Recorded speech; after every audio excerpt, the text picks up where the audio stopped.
நாங்க போனது நகை வாங்குறதுக்கு மட்டும் இல்லை சார்,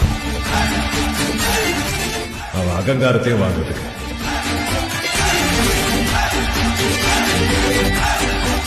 அவமானப்படுத்தின அவனே கையெடுத்து கும்பிட வச்ச sir. Every Ruby worth sir.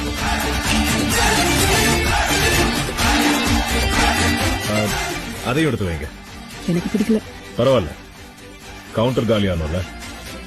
அவங்க டைமண்ட்ஸ் வாங்குறாங்களா? கேட்டிருப்பானா சார்? கேட்டா கேக்குட்டியா, இப்போ ஹாட்டாய் போய் கவுண்டர் மொத்தத்தையும் வாங்க போறானே என்ன? சார் 3 லட்சம் கம்மியா இருக்கு sir. We accept check also, sir. This is India. பொருள் வேணும்னா பணம் கொடுத்து வாங்கணும். ரெஸ்பெக்ட் வேணும்னா பணம் நம்ம உடம்பு மேல தெரியணும். Download ShareChat.